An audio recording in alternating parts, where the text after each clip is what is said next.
नारायणं नमस्कृत्य नरं चैव नरोत्तमं देवीं सरस्वतीं व्यासं ततो जयमुदीरये। सम्माननीय संत मंडल, आदरणीय रवि शास्त्री जी, बंधुओं और मातृशक्ति, अधिक मास धीरे धीरे अपनी पूर्णता की ओर प्रस्थान कर रहा है और हम सभी लोग प्रकारांतर से अपने जीवन के उन क्षणों को पूर्ण करते चले जा रहे हैं जो क्षण परमात्मा की कृपा से वरदान के रूप में प्राप्त हुए।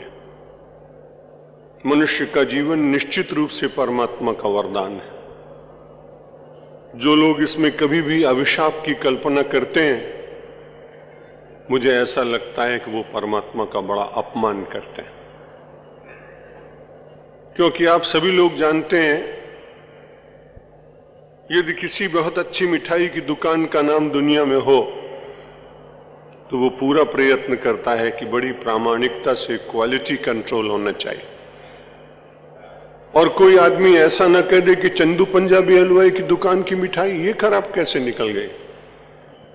और ये बात यदि उसको ज्ञात हो जाए, पंडित जी की ओर मेरी दृष्टि नहीं गई, कुर्सी पे विराजिए, मेरी आज्ञा है, मैं ठीक।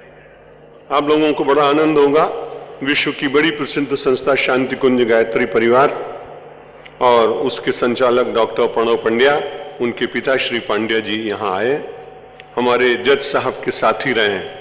ये भी सेशन जज थे, वो भी सेशन जज थे। ये पहले रिटायर हुए, वो बाद में रिटायर हुए।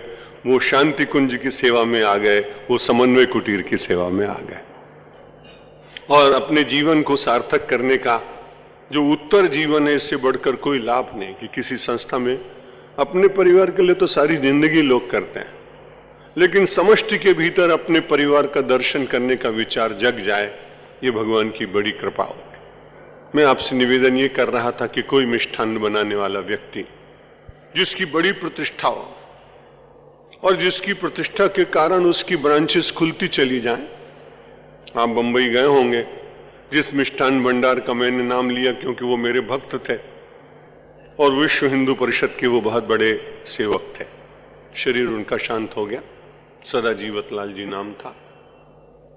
तो कभी उनके पास ये शिकायत चली जाती कि आपके डब्बे में एक लड्डू खराब निकला, तो उनको नींद नहीं आती थी और वो अपने कारीगर और मैनेजर को बुलाते कि मेरा नाम बिगड़ रहा है। एक 14 दुकान खोलने वाले एक मिठाई वाले को तो इतना दुख होता है कि उसकी बनाई हुई रचना में दोष कैसे निकल गया। और सारे संसार के प्राणियों का निर्माता परमात्मा, यदि आप उसके लिए कहें कि भगवान ने ऐसा बुरा किया, तो आप तो दुखी होते ही होंगे, लेकिन भगवान को भी बड़ा दुख पहुंचाते होंगे, क्योंकि आप उसकी फर्म का नाम बिगाड़ रहे हैं, आप उसकी पीढ़ी को बदनाम कर रहे हैं, जिसने इतनी अच्छी तरह से निर्माण किया। एक दिन निवेदन कर चुका हूं, तैस तैस तुष्टो हृदया पुरुषम विधाय ब्रह्मावलोकधिषणम मुदमापदेवा।